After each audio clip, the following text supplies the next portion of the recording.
Bonjour à toutes et à tous.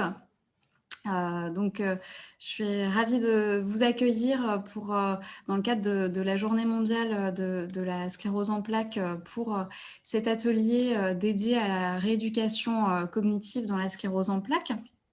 Je me présente, je suis Alexandra Ernst, je suis maître de conférence en neuropsychologie à l'université Paris 8 et je suis par ailleurs psychologue spécialisée en neuropsychologie. Donc, dans cet atelier, en fait, je vais, voilà, on va démarrer avec une présentation, en fait, dans laquelle je vais, voilà, donner un petit peu les grandes lignes de ce qu'est la rééducation cognitive dans la CEP. Et l'idée ensuite, après cette présentation, c'est de pouvoir voilà, avoir un temps d'échange et de questions. Donc, comme cela a été évoqué dans la vidéo, vous pouvez poser vos questions en fait via la fonctionnalité Q&R. Et puis donc, en fin de présentation, voilà, je reprendrai le fil de vos questions à cet endroit-là. Donc, n'hésitez pas à poser vos questions au fur et à mesure qu'elles vous viennent à l'esprit. Et puis, évidemment, voilà, si d'autres questions apparaissent lors du temps d'échange, bien sûr, on aura le temps de les reprendre voilà, petit à petit. Alors, du coup, lorsqu'on parle de rééducation cognitive, qu'est-ce qu'on entend plus précisément par là? Alors, si on s'intéresse déjà à une première partie de ce terme de rééducation cognitive, eh bien, dans cognitive, on entend le terme de cognition. Alors, je pense pour un certain nombre, vous associez ce terme de cognition déjà à un ensemble de connaissances et de termes. Mais pour reprendre brièvement ce point avec vous, quand on va parler de cognition, en fait, ça va englober plein de choses différentes, un ensemble de fonctions cognitives. On va là-dedans retrouver notre capacité à faire attention aux informations, à pouvoir se concentrer. On va retrouver dans la cognition la mémoire, hein, donc retenir une information sur un court terme ou bien sur un long terme, hein, c'est-à-dire durant une période de temps relativement longue, voire indéterminée. Et puis on parle aussi, c'est peut-être un terme dont vous avez déjà entendu parler, de mémoire de travail lorsque, en plus de devoir retenir un temps cette information, on doit la manipuler, hein, par exemple quand on fait une opération arithmétique de tête. La cognition, c'est aussi toute la sphère de langage, d'échange, la capacité de communiquer, hein, que ce soit de comprendre les informations, mais aussi de pouvoir les exprimer. Là-dedans, on va aussi retrouver ce qu'on appelle la vitesse de traitement, c'est-à-dire lorsqu'une information nous arrive, hein, à quelle vitesse en fait notre système cognitif il arrive à traiter plus ou moins rapidement l'information.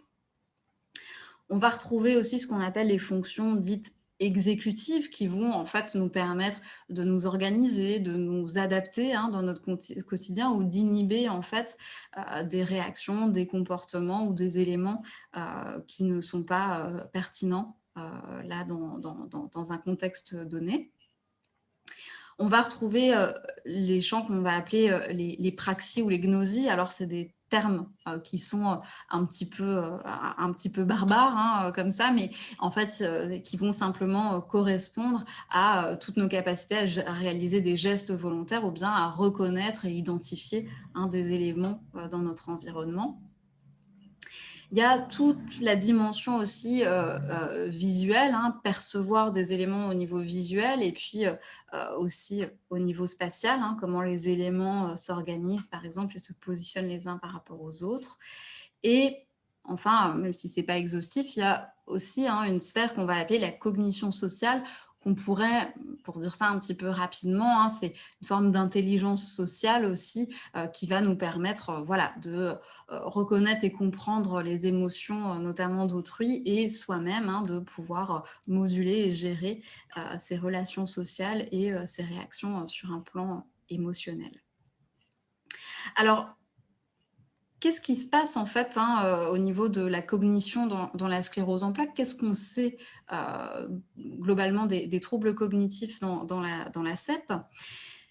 Ces troubles cognitifs, à l'heure actuelle, on a cette estimation qu'ils sont présents en fait chez environ 43 à 70 des personnes. Alors, ce chiffre en fait, vous voyez qu'il est relativement large et ce qui nous dit, c'est qu'il y a une part, une fréquence qui est relativement importante de troubles cognitifs dans la sclérose en plaques, mais ça ne veut pas dire, hein, 43 à 70 ça ne veut pas dire que tout le monde a des difficultés ou des troubles cognitifs, dans le cadre d'une sclérose en plaques. Ces troubles cognitifs, ils ont, cette appellation qui, je pense, vous parle pour un certain nombre d'entre vous. On les qualifie de troubles invisibles puisqu'effectivement, c'est des troubles, on ne voit pas, hein, qui sont, présents. On va voir ensemble, tout à l'heure, ils ont un certain nombre de répercussions dans le quotidien, mais en soi, hein, évidemment, ce sont, des troubles, qui ne sont pas apparents, hein, pour l'entourage et pour les personnes extérieures. Alors, je vous ai présenté sur la diapositive précédente quelles sont les différentes fonctions cognitives, hein, qui sont englobées dans ce terme de cognition. Ce qu'on sait dans le cadre de la CEP, c'est que il y a un certain nombre de fonctions cognitives qui vont pouvoir être plus fréquemment touchées par la CEP que d'autres. Et notamment, ce qu'on sait, c'est que la vitesse de traitement de l'information, les capacités d'attention, la mémoire et les fonctions exécutives, c'est des dimensions, hein, dans lesquelles on va plus fréquemment retrouver des difficultés. Alors, ça ne veut pas dire que les autres sphères, les autres fonctions cognitives que j'ai évoquées précédemment, ça ne veut pas dire qu'elles sont jamais touchées ou qu'elles ne peuvent pas être touchées, hein, c'est évidemment possible, mais en tout cas, ces 4-là, c'est celles dans lesquelles on va observer le plus régulièrement en fait, des difficultés. Néanmoins, il y a un point qui est très important et vous allez voir que ça va avoir quand même une importance quand on va parler de la rééducation cognitive et de la prise en charge des troubles cognitifs. Il n'y a pour autant pas de profil type. C'est-à-dire que une personne qui a une CEP et qui a des difficultés au niveau cognitif, ça ne veut pas dire qu'elle va avoir des difficultés nécessairement au niveau de la vitesse de traitement, de l'attention, de la mémoire et des fonctions exécutives. Il y a peut-être 1 ou 2 domaines qui vont être touchés, mais les autres ne vont pas présenter de difficultés.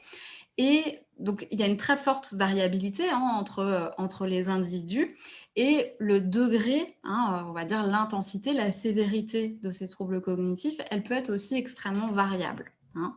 Ça peut aller effectivement d'une petite difficulté qui va créer une certaine gêne au quotidien jusqu'à effectivement des difficultés qui peuvent être plus importantes, hein. Et donc cette variabilité, hein, elle est extrêmement importante et encore une fois, on y reviendra tout à l'heure, ça va jouer, hein, ça va avoir une incidence sur comment, on va essayer de prendre en charge au mieux, hein, les troubles cognitifs. Alors, ces troubles cognitifs, heu, quand les personnes, ont des difficultés, présentent des troubles cognitifs, on va entendre, on va retrouver, hein, ce qu'on appelle nous un petit peu dans le jargon des plaintes cognitives, c'est-à-dire, que les personnes en fait, qui ont des troubles cognitifs, elles vont exprimer un certain nombre de difficultés, elles vont faire un certain nombre de constats, hein, dans leur quotidien.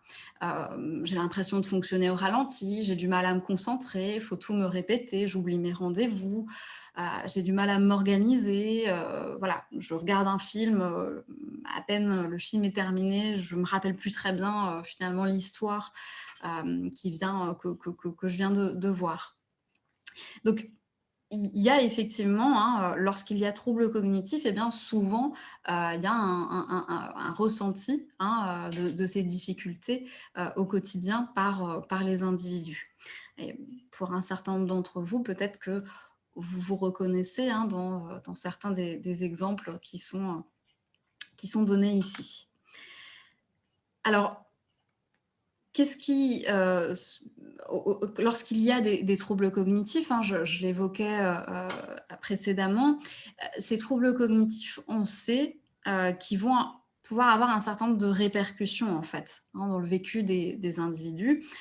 Ça peut avoir un certain nombre de répercussions sur ce qu'on va appeler les activités de la vie quotidienne, hein, donc ça peut être les soins, mais aussi la gestion, en fait, de toute la vie, entre guillemets «domestique», hein. Ça va pouvoir impacter potentiellement aussi la vie professionnelle, mais aussi la vie sociale, ainsi que la qualité de vie et l'humeur, hein. Donc ces troubles cognitifs, voilà, ils sont variables en termes de fonctions touchées, en termes d'intensité, de sévérité des difficultés.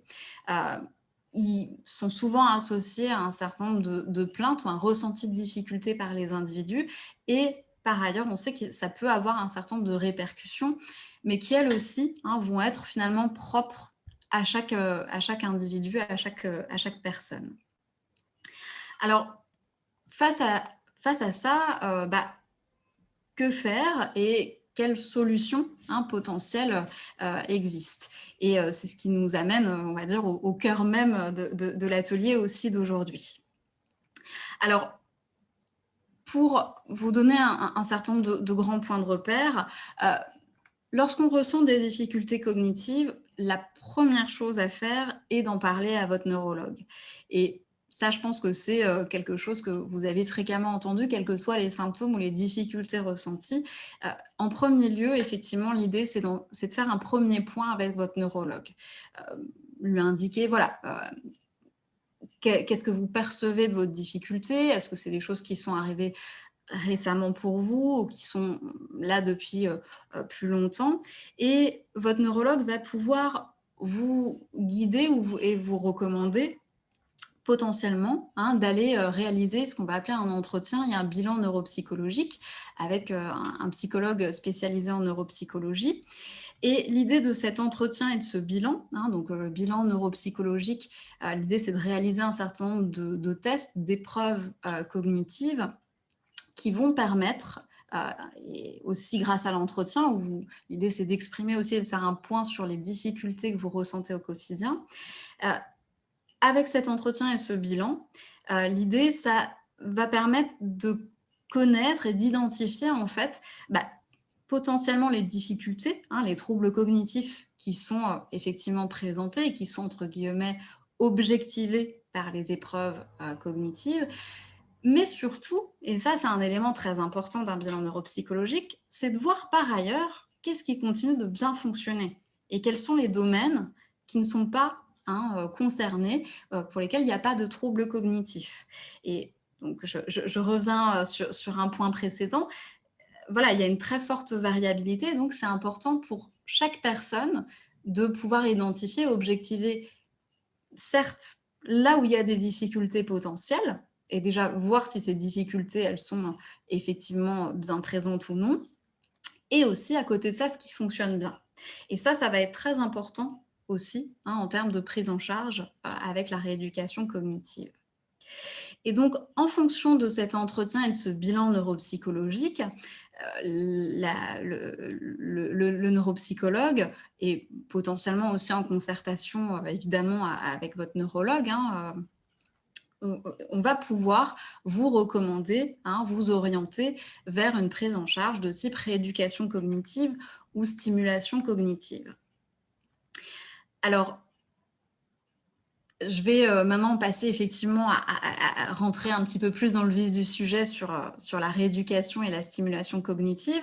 Mais une première chose importante et on y reviendra aussi brièvement tout à l'heure, c'est qu'il faut faire attention un petit peu aux fausses croyances sur le fonctionnement du cerveau. Et notre cerveau, on sait que cette analogie de dire qu'il fonctionne exactement comme un muscle, elle n'est pas tout à fait exacte, hein. Donc, passer des heures et des heures à réaliser des exercices pour muscler votre cerveau, hein, une sorte d'haltérophilie cognitive, bah, ça, on sait que c'est sûrement pas la stratégie la plus efficace, hein, à l'heure actuelle pour améliorer les difficultés sur un plan cognitif.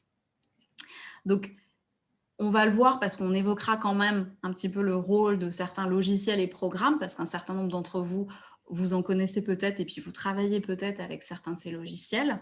Donc, ça ne veut pas dire que c'est pas bien et qu'il ne faut pas s'en servir du tout. C'est pas du tout le message que je souhaite vous transmettre aujourd'hui, mais ils vont avoir un intérêt qui va être assez restreint, hein, quand même, et c'est important quand même d'avoir à l'esprit ce que chaque chose peut apporter aussi, hein, au niveau cognitif et comment comment les choses peuvent être optimisées, hein, de ce point de vue-là. Alors, pour vous donner quelques points de repère, parce que alors c'est vrai que dans le titre, je vous parle de rééducation, où vous retrouverez aussi peut-être le terme de remédiation cognitive.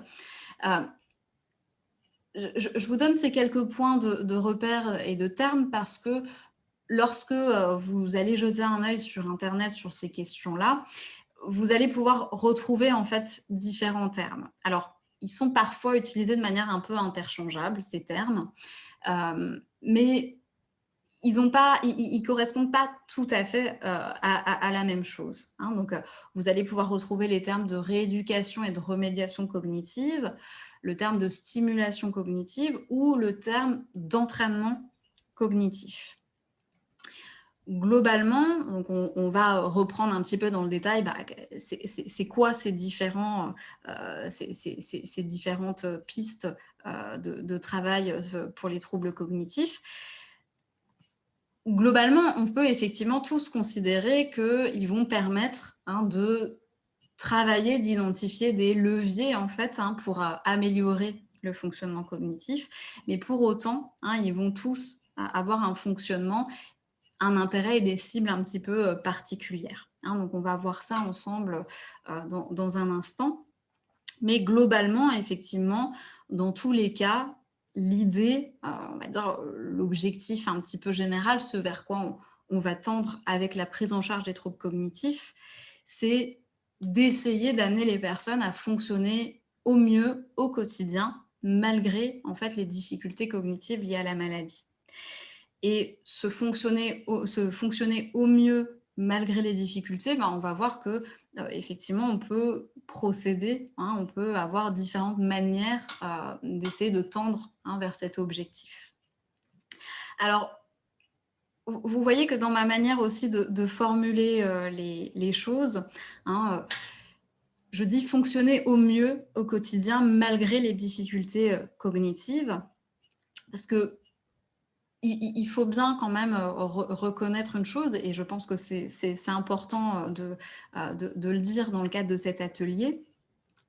Aujourd'hui, en fait, la prise en charge des troubles cognitifs, bah, effectivement, hein, on arrive à amener, un certain nombre d'améliorations, hein, dans certains domaines.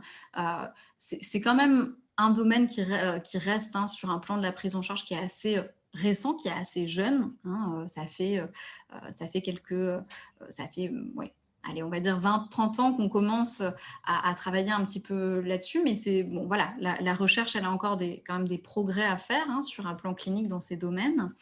Et quand je dis fonctionner au mieux au quotidien, ça veut dire que la prise en charge des troubles cognitifs, ce qui va se passer souvent à l'issue, c'est que ça va permettre un certain nombre d'améliorations, un mieux dans le fonctionnement au quotidien.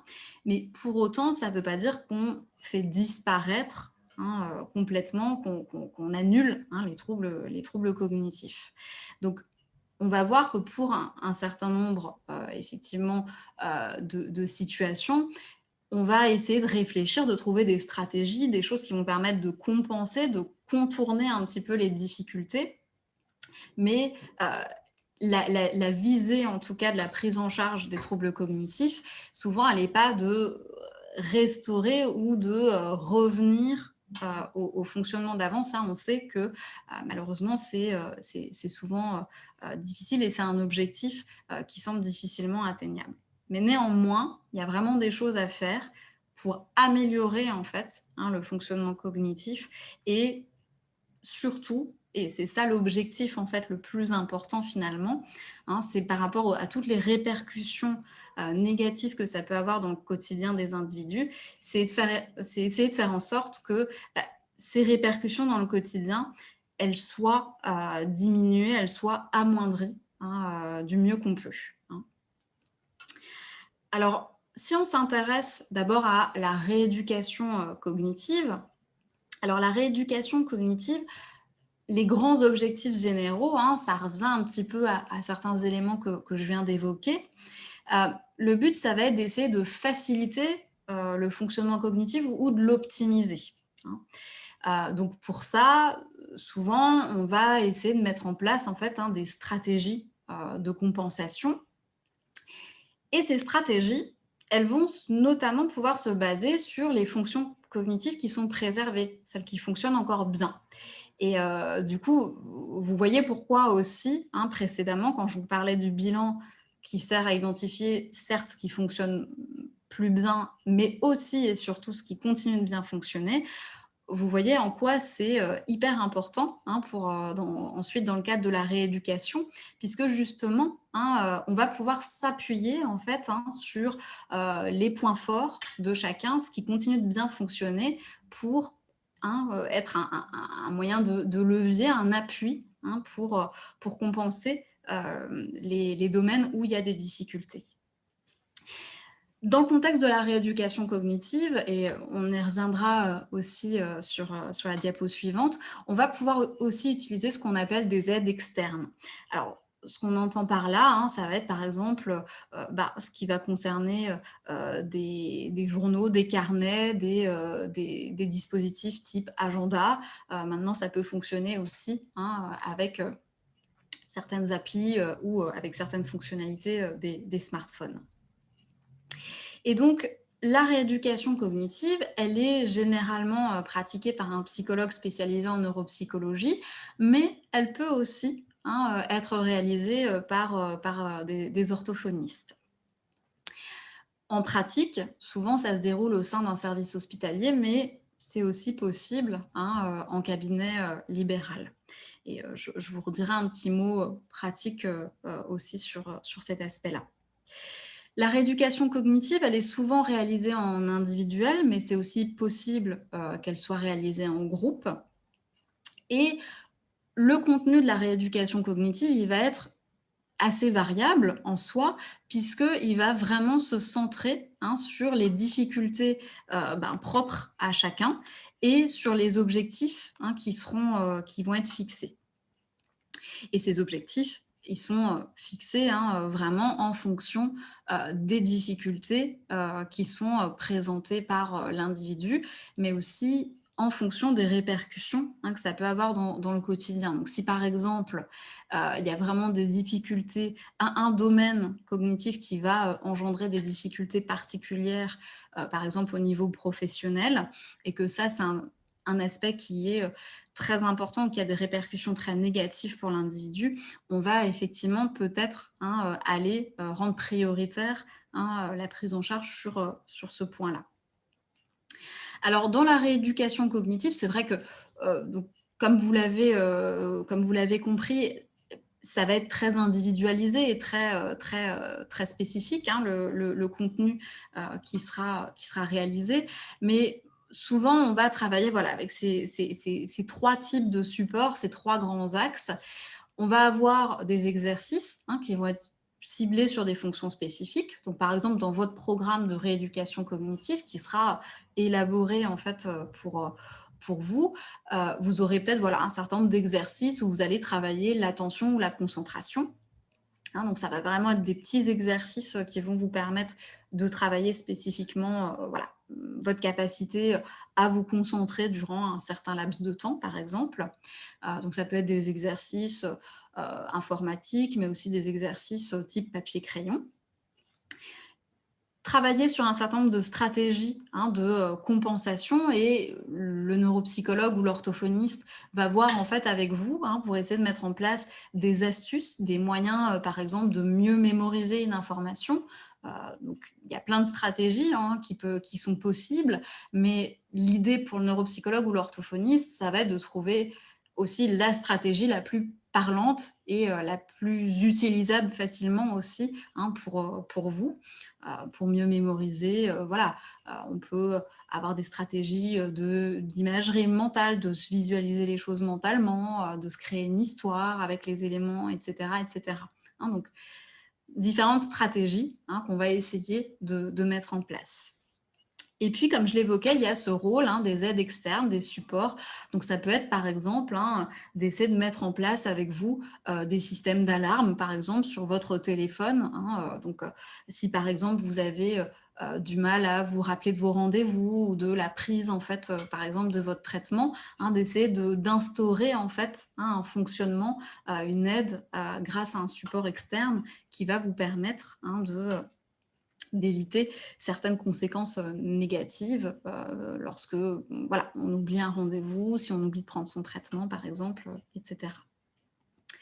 Et donc la rééducation cognitive, hein, c'est une prise en charge qui va être assez spécifique et qui va être centrée pour chaque personne sur les fonctions cognitives qui sont problématiques pour elle, mais aussi celles qui sont préservées, hein. Donc on est vraiment sur une approche qui est généralement plus individualisée et qui est centrée sur aussi les difficultés qui sont ressenties au quotidien.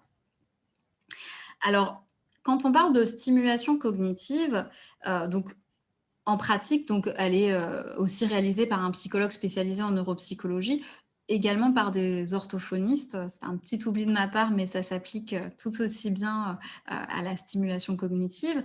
Donc, vous voyez qu'en pratique, la stimulation cognitive, la rééducation cognitive, c'est plus ou moins les mêmes professionnels, hein, à qui vous vous adressez. Mais la stimulation cognitive, assez fréquemment, c'est plutôt une prise en charge qu'on va retrouver sous des formats de groupe. C'est possible en individuel, c'est un petit peu plus rare en pratique, mais voilà, c'est une première distinction souvent qu'on peut retrouver dans la pratique de la rééducation, de la stimulation cognitive. Et ici, en fait, en termes de contenu pour les exercices cognitifs et le fait de travailler sur des stratégies, on va retrouver les grandes lignes et un petit peu le même type, le même fonctionnement que dans la rééducation cognitive, mais souvent dans la stimulation, on est dans une approche un petit peu moins individualisée que la remédiation cognitive. Donc, c'est-à-dire que souvent, dans le programme de stimulation cognitive, en fait, vous allez travailler sur de multiples fonctions cognitives, incluant celles pour lesquelles vous avez des difficultés, mais vous allez aussi travailler, booster en fait, hein, celles qui continuent de bien fonctionner malgré tout, hein. L'idée, c'est que souvent, vu que c'est un travail qui est en groupe, bah, finalement, tout le monde travaille un petit peu sur les mêmes fonctions cognitives.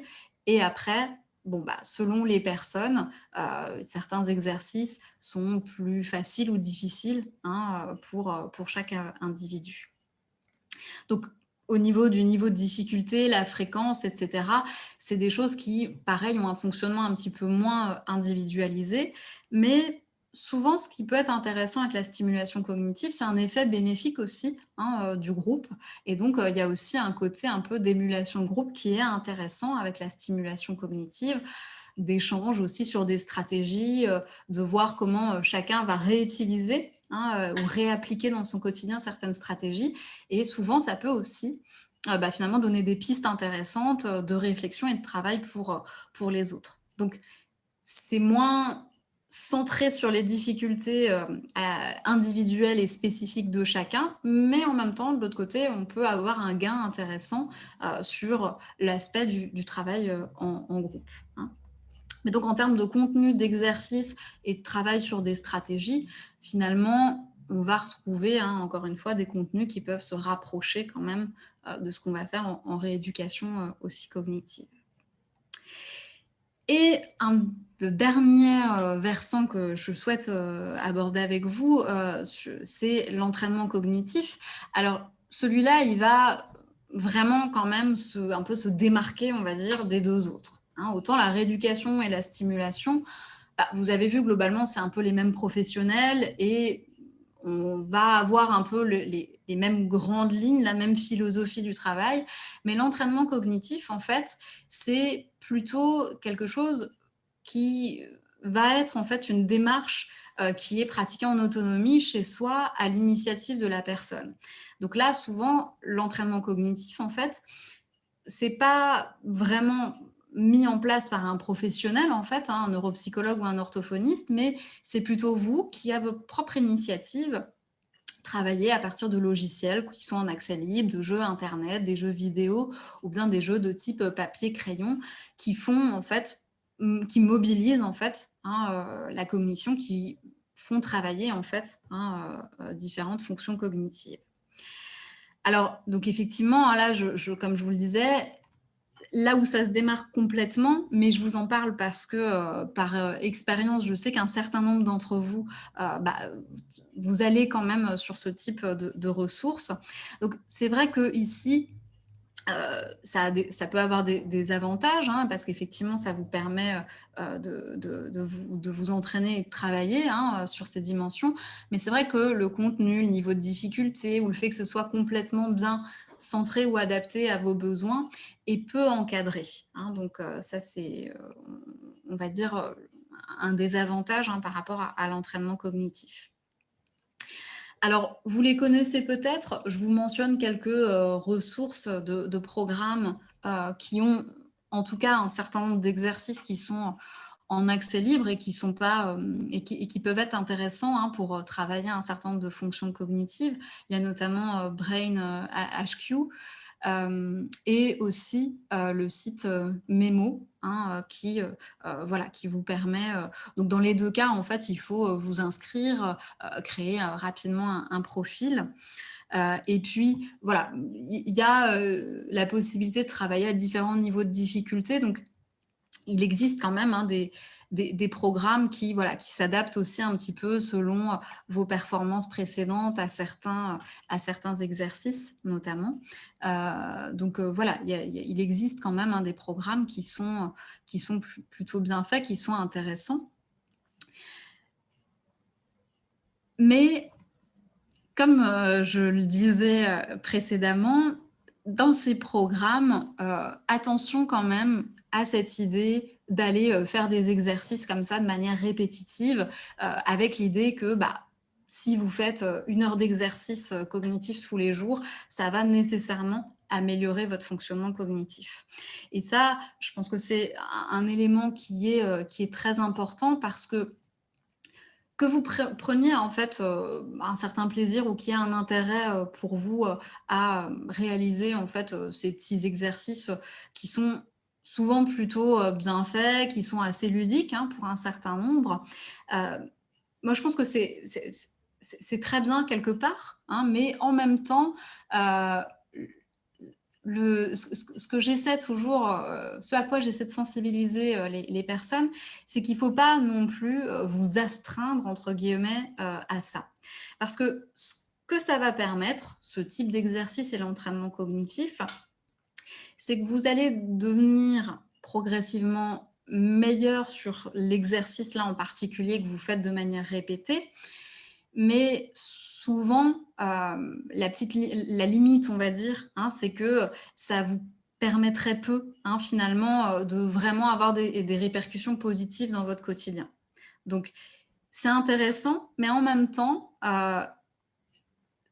travailler vos fonctions cognitives, vous allez tout aussi bien le faire, par exemple, lorsque vous allez appeler un proche pour discuter du film que vous avez vu hier soir, lorsque vous allez organiser un repas, une visite, une sortie, en changeant un petit peu vos habitudes. Par exemple, vous dire: «Bon, bah, allez, je me lance dans une nouvelle recette de cuisine», changer un peu votre trajet, du quotidien, lorsque, voilà, vous n'êtes pas dans un moment, où vous êtes pressé ou autre, voilà, démarrer de nouveaux loisirs, faire partie d'une association, réorganiser un peu des choses dans votre quotidien. Tout ça, j'ai envie de dire, au même titre que d'aller faire, des sudoku, des mots croisés ou des exercices, sur internet, ça va tout autant, hein, travailler en fait, vos fonctions cognitives.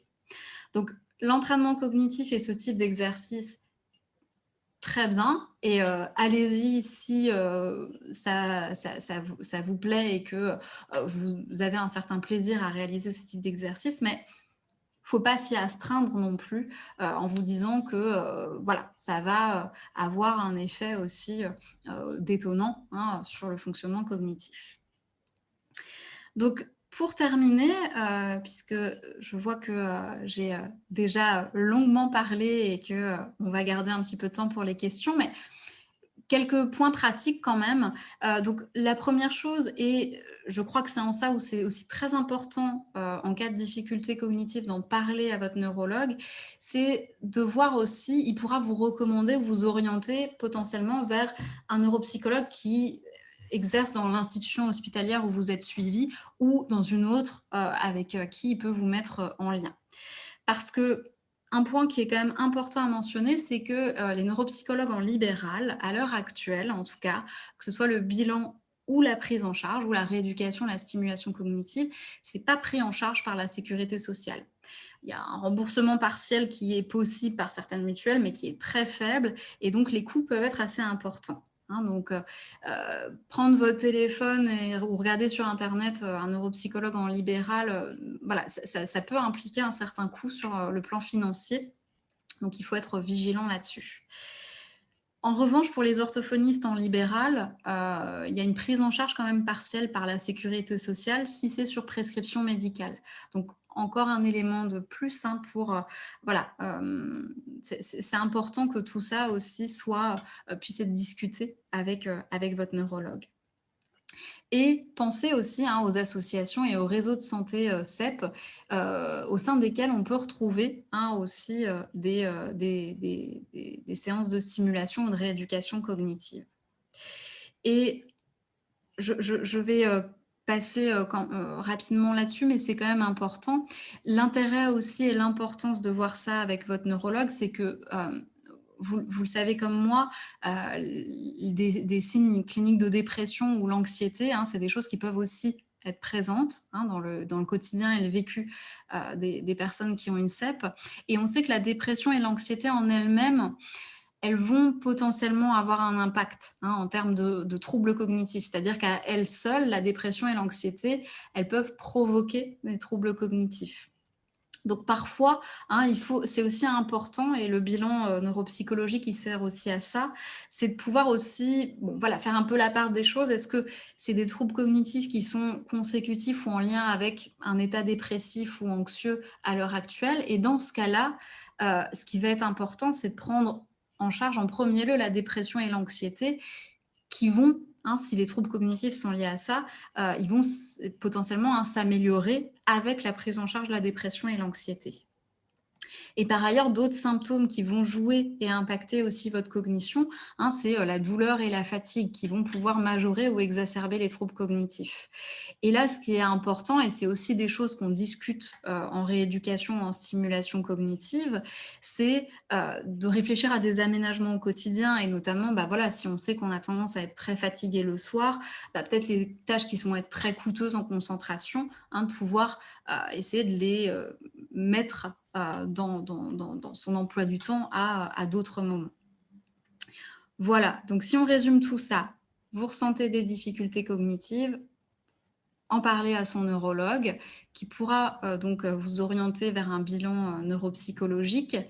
Alors, vous pouvez effectivement, aller directement, hein, vers un neuropsychologue en libéral, mais encore une fois, attention quand même, hein, au coût sur un plan financier que ça peut, représenter.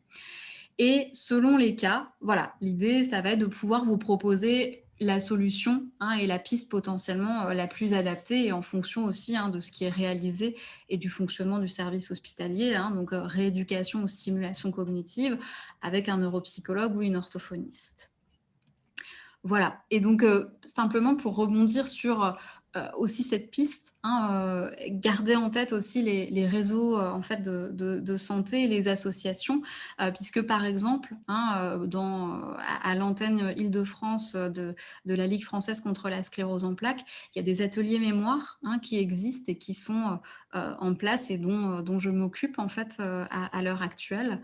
Donc voilà, là c'est des ateliers, en groupe, hein, qui ont lieu, tous les 15 jours.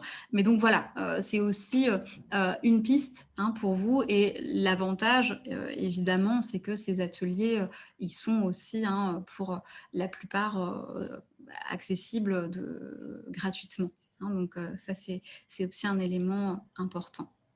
Voilà et je vous remercie et je vais, prendre, du coup, vos questions. Hop, je vais simplement arrêter la présentation.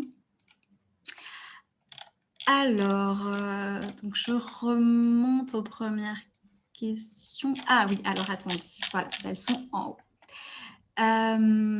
Alors donc je vais les reprendre dans l'ordre. Merci, pour vos commentaires et vos retours. Alors je vois une question, donc les troubles peuvent avoir lieu, que pendant les poussées? Alors, c'est une très bonne question. Donc effectivement, les troubles cognitifs, ils peuvent, venir, hein, ils peuvent s'installer, avec une poussée et comme un certain nombre en fait, hein, d'autres symptômes et ça répond aussi, je crois, à, la question suivante, hein, est-ce que les difficultés cognitives sont réversibles? Donc dans le cadre des poussées, hein, comme un certain nombre d'autres manifestations et d'autres symptômes, il peut y avoir effectivement, hein, des troubles cognitifs qui vont se manifester et qui vont plus ou moins, hein, pouvoir, présenter une récupération, spontanée avec, la récupération de la poussée.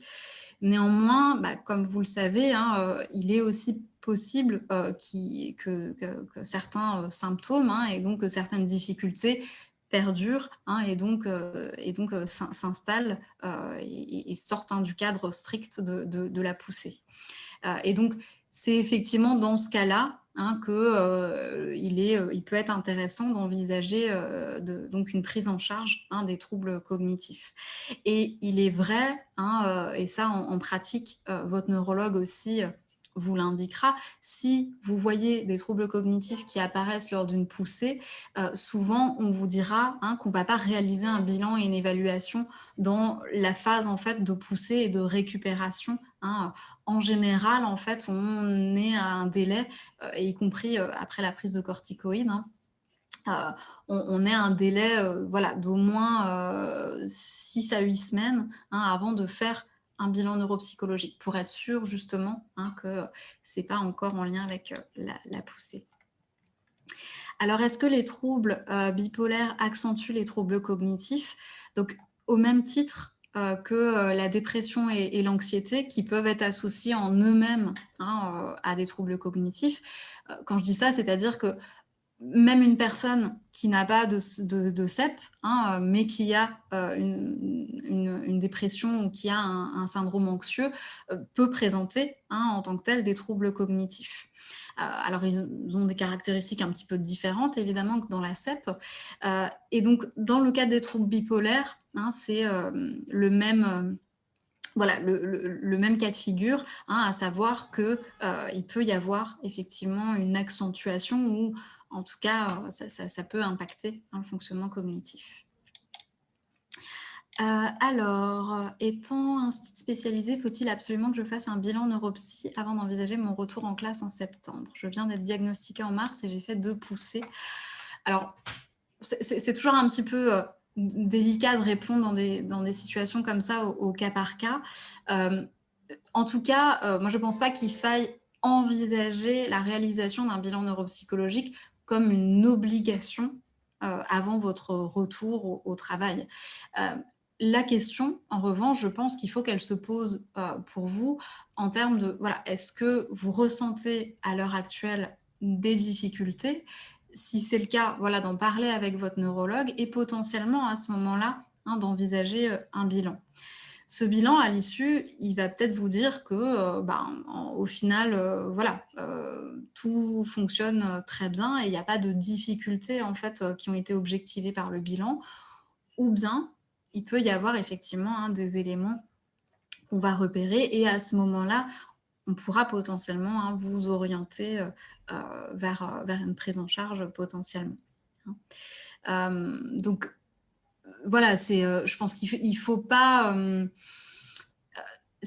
Quand il y a pas de ressenti, de difficulté, particulière dans ce type de cas de figure, hein, faut pas non plus voir ça comme une obligation et votre neurologue aussi, est là pour vous accompagner et vous guider ou vous conseiller à un moment s'il le juge, important et nécessaire de pouvoir, hein, réaliser, un bilan.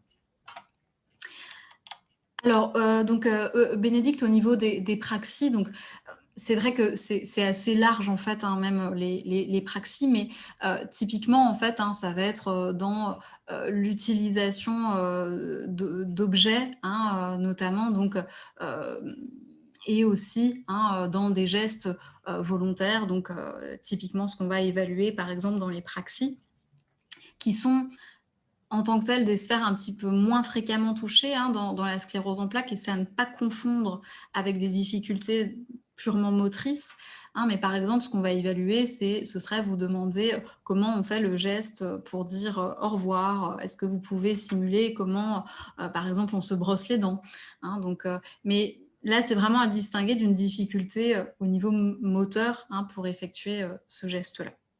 Donc voilà, c'est, ensuite, le ressenti de lenteur en conduisant, ça peut être, un petit peu, différent, hein, puisque ça peut être plutôt, lié à des aspects de vitesse de traitement ou bien, aussi potentiellement des difficultés, plus d'ordre de la concentration. Alors est-ce qu'il existe des choses à mettre en place au quotidien? Alors je pense avoir un petit peu, répondu à cette question lors de la présentation.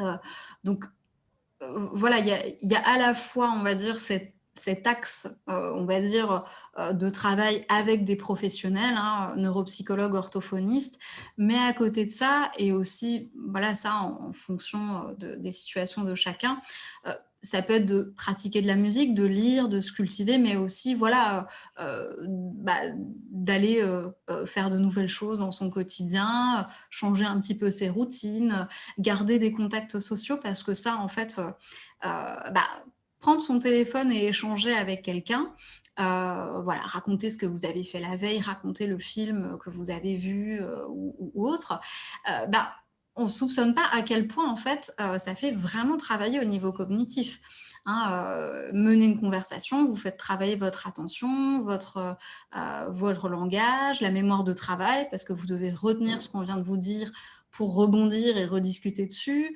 Vous faites appel à des connaissances, voilà, par exemple, sur ce que vous avez vu hier comme film. Donc, il y a plein de petites choses, en fait, et qui vont finalement stimuler, hein, votre cognition au quotidien. Alors, quand on a des difficultés qui sont, assez importantes, bah, évidemment, ce sera important aussi d'avoir à côté de ça, hein, potentiellement un appui et une aide par des professionnels, hein, neuropsychologues ou orthophonistes, et voilà mais je pense que enfin, il faut vraiment aussi vous dire que, toutes les petites choses, voilà, du quotidien, les échanges, faire une nouvelle recette de cuisine qui est inhabituelle pour vous, ça fait travailler votre cognition, hein. Hem, alors, j'ai été diagnostiquée bipolaire il y a 20 ans, est-ce que ça pourrait déjà être alors là, ça me semble un petit peu difficile, de répondre spécifiquement à cette question parce que, bon, bah, voilà, il y a sûrement un certain nombre d'éléments, de l'historique, médical, et je sors un petit peu là de mon domaine de compétences, malheureusement, pour répondre à cette question. Alors, pour revenir, j'ai envie d'apprendre une nouvelle langue étrangère. Alors, donc, apprendre une nouvelle langue, effectivement, hein, c'est des choses aussi qui peuvent être extrêmement stimulantes et je pense que pour revenir aussi là-dessus, toutes ces petites choses que vous allez faire au quotidien et même l'entraînement cognitif, encore une fois, si ça voilà, si c'est plaisant pour vous, de travailler avec ce type de logiciel, je pense que c'est très bien, hein, et une langue étrangère, pareil, si c'est positif pour vous, heu, il faut effectivement, voilà, vous lancer, j'ai envie de dire, dans ce type de choses. Mais donc vous avez été bloqué dans l'apprentissage. Hem, alors là, c'est pareil, vous donner des conseils pour, c'est vrai que c'est un petit peu difficile comme ça, à l'aveugle, mais oui, enfin, là, j'aurais du mal, il faudrait vraiment, voilà, que je puisse, comprendre aussi plus spécifiquement les difficultés rencontrées, mais voilà, après, c'est oui. Là, je suis désolée, j'essaie de voir comment je pourrais vous apporter des éléments plus précis de réponse, mais ça me semble un petit peu, aléatoire, de vous répondre comme ça. Est-ce que les troubles cognitifs empirent avec le temps? Alors, c'est effectivement une question, importante que je pense, que vous vous posez pour un certain nombre. Hem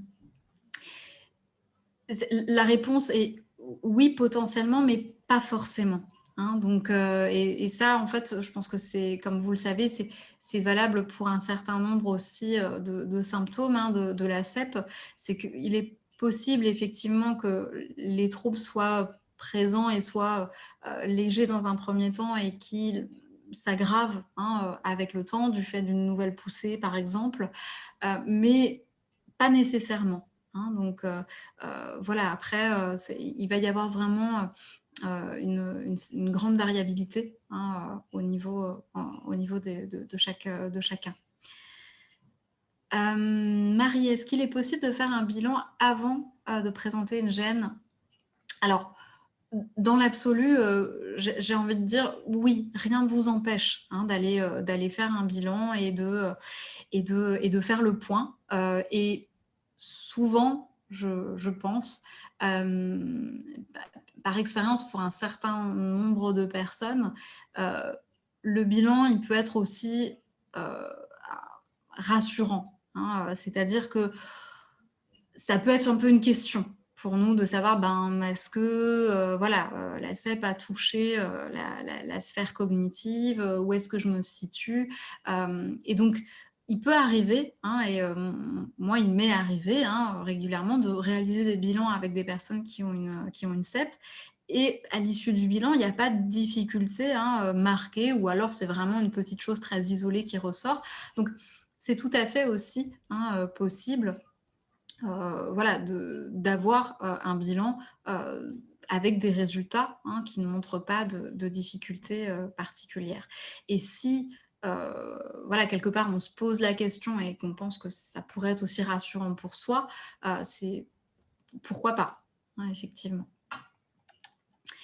Hem, alors, donc, une question sur le lien entre, la localisation des plaques de démyélinisation et les troubles cognitifs. Alors oui, en effet, hein, on sait que, il y a un certain lien qui existe, mais bon, sans rentrer dans des considérations, trop, spécifiques et détaillées, ce lien entre localisation des plaques et troubles cognitifs spécifiques, il est présent, mais il n'est pas complètement parfait et linéaire. Parce que, ça je pense que c'est une notion que vous avez aussi pour un certain nombre, notre cerveau il a une certaine «plasticité» aussi entre guillemets et donc quand il est attaqué, quand il y a une lésion en fait qui arrive, le cerveau lui-même, hein, il va essayer, hein, de se réadapter, hein, et de, voilà, de créer de nouveaux réseaux, hein, et de faire avec, en fait, hein, cette lésion. Donc le rapport, le lien, il n'est pas tout à fait parfait, hein, quand même, entre troubles cognitifs spécifiques et les plaques de démyélinisation. Et c'est notamment pour ça, parce que le cerveau, il peut mettre aussi en place une certaine compensation spontanée, hein, par lui-même. C'est aussi pour ça que parfois, voilà, on observe des plaques, hein, au niveau de l'IRM cérébral, mais il n'y a pas forcément de répercussions en termes de troubles cognitifs directement et détectables, hein, avec le bilan.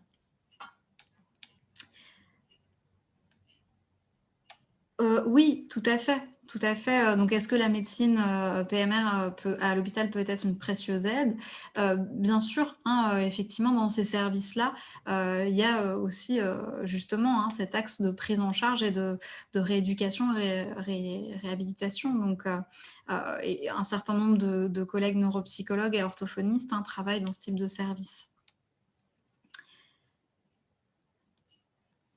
Alors, en cas de difficulté de concentration, une personne qui est très amatrice de lecture et qui a du mal, à lire longtemps, et à se concentrer plus d'1 heure et demie en réunion. Alors, vous concentrer 1 heure et demie en réunion, c'est beaucoup, beaucoup, beaucoup. C'est extrêmement long, 1 heure et demie, et sclérose en plaques ou pas, 1 heure et demie de concentration, c'est beaucoup, hein, forcément, on a des baisses, des variations, hein, au niveau, attentionnel. Donc effectivement, là, lorsque c'est des difficultés de concentration sur le temps, sur la durée, hem, malheureusement, il y a peu d'autres, alternatives que de faire des pauses, en fait, régulières. Hem, Après, il y a aussi la question, hein, et la fatigue vient aussi, hein, beaucoup jouer là-dessus. Il y a la question du temps, du moment de la journée, hein, qui peut aussi, avoir une incidence importante. Donc là, c'est vrai que, en termes de lecture, de concentration, ce qui va être, très favorable en fait, hein, c'est des pauses, régulières et potentiellement aussi, heu, essayer d'être dans un environnement, le plus calme possible. Alors pour le coup, pour la réunion, c'est une recommandation qui fonctionne pas très, très bien parce que dans une réunion, c'est plutôt tout le monde parle, et voilà, il y a beaucoup d'animation donc cette partie-là n'est pas possible. Mais pour ce qui est de la lecture, par exemple, ce qui va défavoriser et ce qui va charger aussi un peu la concentration, c'est si par ailleurs vous êtes dans un environnement qui est, plus bruyant, qu'à côté de vous, voilà, il y a beaucoup de passages par exemple, hein, si vous êtes dans votre salon et qu'il y a en permanence, voilà, du passage autour de vous. C'est vrai que tout ça, ça va aussi un petit peu, jouer, hein, sur la concentration. J'ai des problèmes de mémorisation de nouveaux mots et règles de grammaire. À force, j'ai eu l'impression que mon cerveau chauffait, je ne pouvais plus enregistrer de nouveaux éléments. Donc ça, sur les aspects de mémorisation, donc là, vraiment on va avoir différentes manières en fait, hein, de pouvoir travailler. En fait, les stratégies, elles sont assez variables, elles sont assez multiples et c'est vrai que là, encore une fois, c'est dans pour des questions aussi spécifiques, c'est un petit peu, difficile parfois de donner des réponses, directes et immédiates, mais en tout cas, enfin voilà, l'idée c'est,